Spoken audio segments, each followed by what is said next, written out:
What up, crypto lovers and enthusiasts? Happy day today. We'll take a look at Bitcoin chart. ECB made its first rate cut, so we're going to take a look at what it did and the implications of what could happen to Bitcoin, the implications of how it could affect the Fed, which would affect Bitcoin.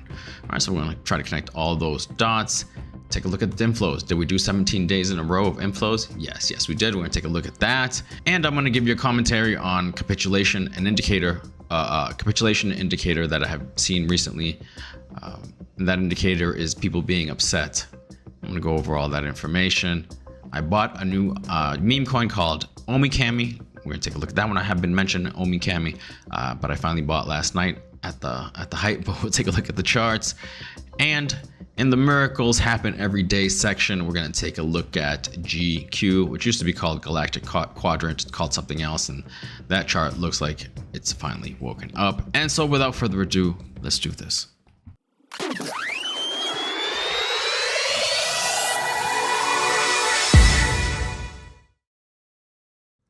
All right, just the quick news really quick. European Central Bank cuts interest rates for the first time since 2019. They went from 4%. Now they're at 3.75.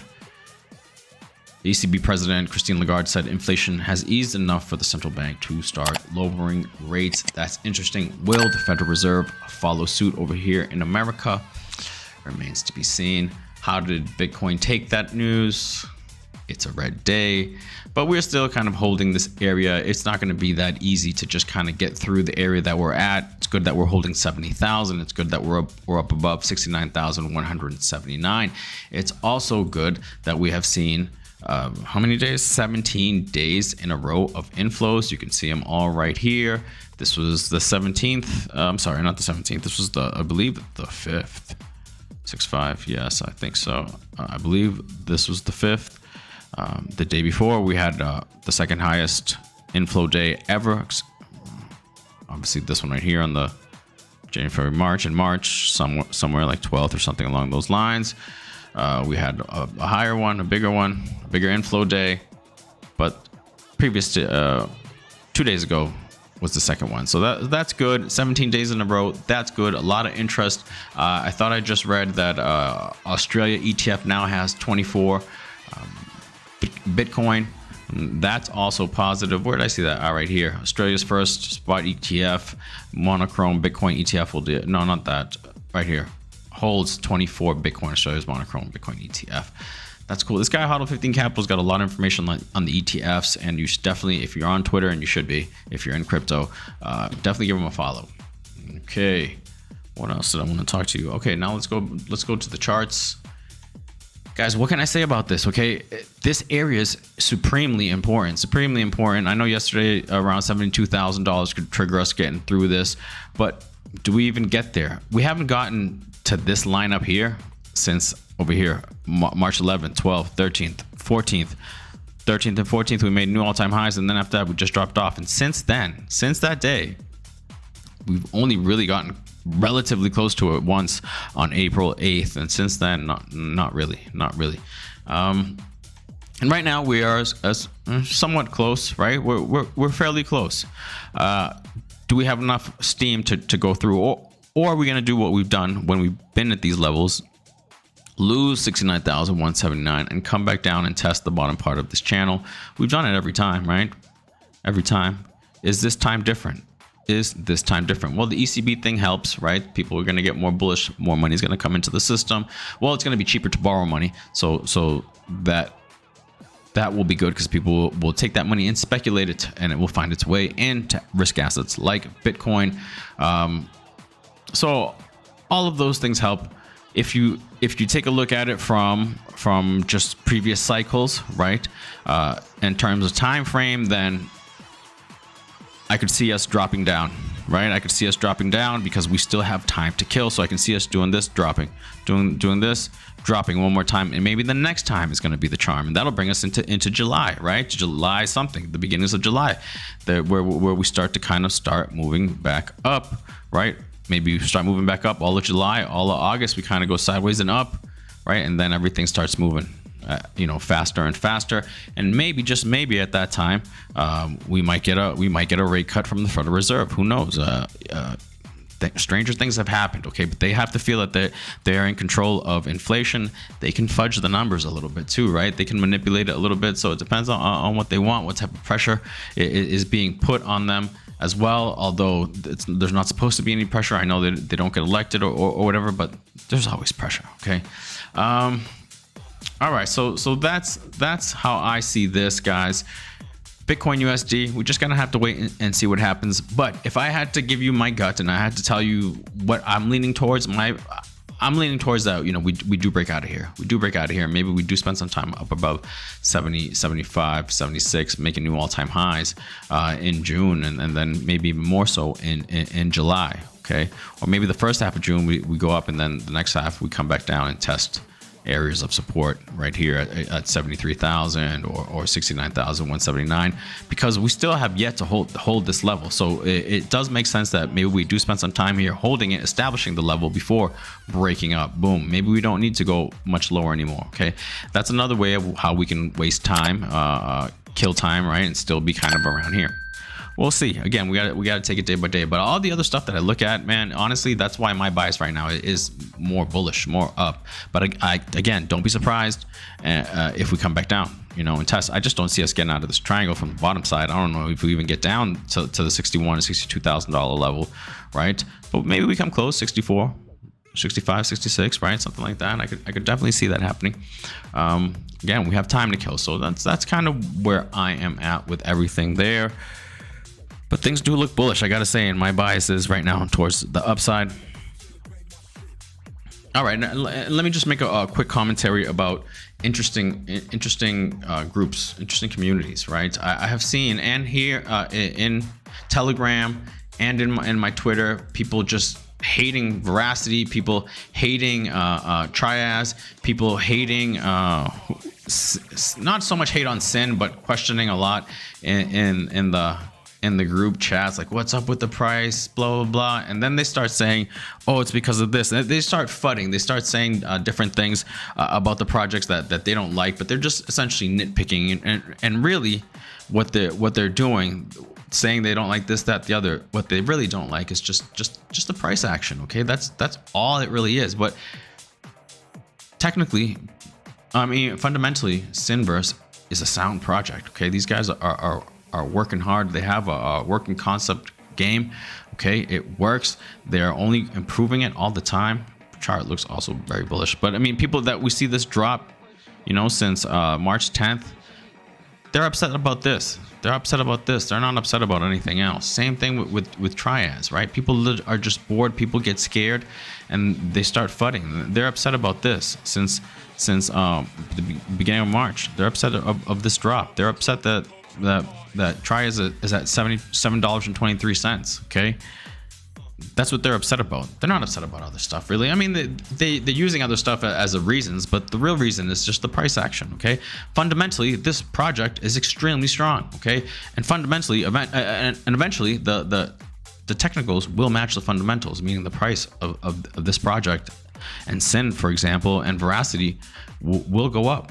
Will go up, guys. Okay, we are not yet at the juicy part of the bull run. Okay, we're not yet at the juicy part of the bull run. We are still just about to get there. We're just about to get there. We're probably a couple of months away before we just start seeing positive price action for probably about a year, close to a year, right? Just quite a few months, moving up and up and up and up. Low off top, and then boom, goodbye, and end of the cycle. All right, so we are still a little bit of ways from that from that juicy part. All right, and to me, right, seeing all these people be upset, to me that's like an indicator, a capitulation indicator. Okay, where we've probably hit the bottom on these different altcoins where the community is upset with them. Okay, they've capitulated, they've had enough. And probably from these levels, right, they're selling. And probably from these levels is where we're going to start bouncing up. In Trias, in Sinverse,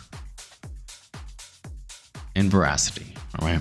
Of course, there are going to be some that are dropping and maybe they won't come back. Okay, there are going to be some. But you just never know, right? In the what I call this section, miracles happen every day. And basically, I show you a chart of of a miracle happening. A project that, this one not so much because I follow it, but a project that has gone way below my average buy price, right? Where I think maybe it might not come back and I've just lost money on that project. But not so much this one because they have a lot of volume, okay? It's a small cap called Galactic Quadrant. It's called something else now. Let's see, Blink Galaxy, I think it's called. 5 million market cap. Look at the volume, $2.4 million in volume. Okay, that's pretty damn good. Fully diluted is 9.8, so the numbers are pretty good.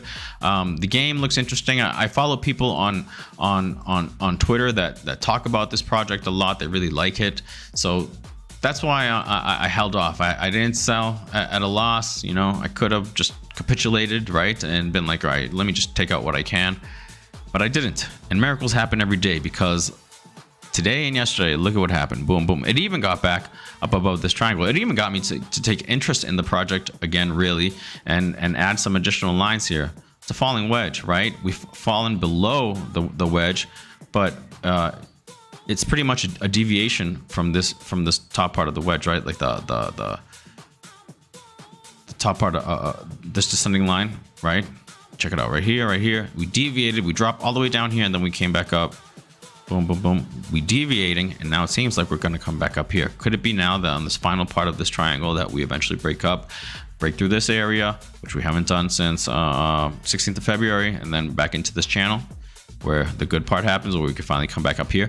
I mean, another example of fundamentals from all I can understand about this project. The fundamentals in this project are really good. This team is working extremely hard. Just the technicals aren't there yet, but it seems like it's just woken up, right? It seems like it's just woken up.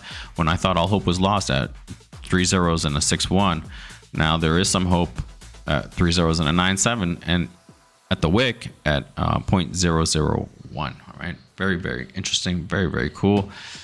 Miracles happen every day, guys. Sometimes we just have to have some patience, believe in the choices that we made.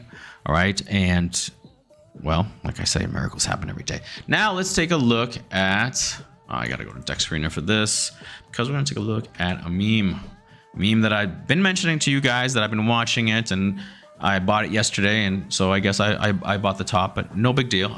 It's only my first buy. I'm probably making 2 or 3 more buys on it. And this one is called Omikami, right, on Ethereum. Super expensive. It cost me $18, man.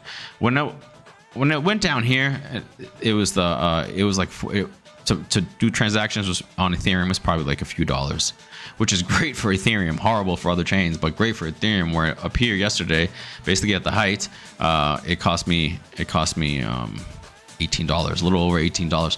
I'm gonna see if it can drop back down here and do something like this again. I should have waited a little bit, but I mean, I don't know. I don't know if this thing could come up. It started moving at 42,000. I was watching it like when it went down as low as like the 20s, right? And then another thing that kind of got me to buy up here is it's an older coin. Look at this. This goes back to September 2022, where it's done nothing. Little mini move. Well, I guess maybe that was a big move at that time, right? Yeah. And then another move back down, and now a real big move. So I'm like, all right. So I'm thinking maybe we're here and have some time to do this, but maybe we're closer to a bigger pump, a bigger move up. So that's why I'm like, okay, let me just buy a little bit, but I'm gonna wait to see it. Now that I'm in, I have a little bit of a skin in the game. Now I can be a little bit more patient and have it to see if it drops down into the 2 cent range. I will definitely buy, and I will definitely pay the crappy ass Ethereum fees. But another time that I'm waiting to buy, also waiting for it to drop, but I'm also waiting for the Ethereum fees to drop down. Right now it's at 20 GWEI, but it was at 11. 20 is all right, but still expensive. Now look at that, 41. It's crazy. It's crazy. GQ is called Blink Galaxy now. I forget if I just mentioned that or not. All right, so that's Omikami. Pretty interesting. I like it. We saw miracles happen every day with Galaxy Quadrant. No, Blink Galaxy. That people are capitulating, right? Because they're bored of the, essentially the real reason is because they're bored of the price action. That's a sign, okay? That's a sign that maybe for a lot of these altcoins we've hit a bottom, and maybe for the altcoins in general we've hit a bottom, and from here it's likely either sideways or up, not too much lower. Okay, Bitcoin, to me, My bias would be either sideways or up. Same thing as the altcoins, not too much lower, but I wouldn't be surprised if it did drop and then everything else would drop, and then I would just use whatever capital I have to put in whatever projects I like. One of them will be Omikami. And guys, I think that is it. ECB coming in with a nice interest rate cut, but Bitcoin kind of yawned it off. Let's see what happens tomorrow. Okay, guys, hopefully tomorrow will be well, today will be 18 days in a row of the ETF inflows. That'd be cool to see. We'll see what happens. So I'll keep you guys posted. As of this morning, 370%. It's only 2% up from yesterday, but hey, a win is a win, guys, and I can see us start getting a little bit stronger. So again, my bias is towards the upside, but I wouldn't be surprised if we have one more drop. It wouldn't surprise me, but again, my bias is towards the upside. See you guys tomorrow. Have a good one. Peace.